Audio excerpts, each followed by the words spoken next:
Hi guys and welcome back. So today I'm going to be showing you how to make these pistachio and white chocolate cookies. Let's begin.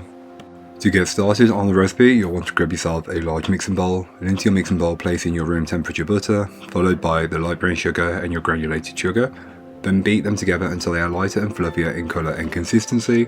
For me this took around 3 to 5 minutes, but it may take more or less time depending on how warm the climate is where you are. I made these in summer and it was very quick. Once it's light and fluffy, you can then go ahead and add in your vanilla, mix that in until fully incorporated, followed by the egg, and again mix that until it's fully incorporated into the mixture. You will notice a change in the consistency, and this is completely normal. Give the bowl a good scraping down. This is just to incorporate any bits that may not have been fully worked in from earlier on, so don't forget to scrape the top and the bottom of the bowl, but when you're using a hand mixer, this becomes pretty easy to do.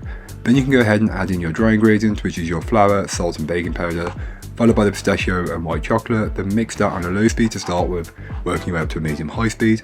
Once you go to a medium-high speed and the dough is coming together, stop. You do not want to over mix it. It's always better to slightly under than over mix a cookie dough, as otherwise it'll be a tough texture. Take it, scoop it up, then just roll it, smooth it out a little bit between your hands. Then create a little dam in the center, so a little well or dam, whatever.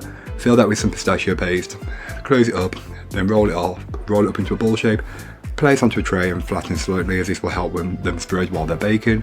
Then you can just go ahead and repeat the process until you are done. Feel free to use a pistachio paste like I am, or a pistachio and white chocolate paste, whichever you can get your hands on or you would prefer to. The white chocolate one would work really well with this cookie, so it's again up to you, but use what you've got to handle what you can get your hands on easily. So fresh from the oven, you'll want to go ahead and place on top a piece of chocolate. I'm using this pistachio filled chocolate that I got.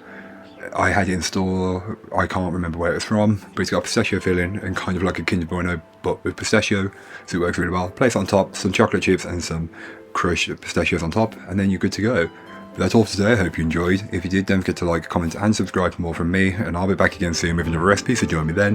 In the meanwhile, don't forget to check out the description. There'll be a link to this recipe, a link to my blog, and links to my social medias. But that's all for today. I hope you enjoyed. Bye guys.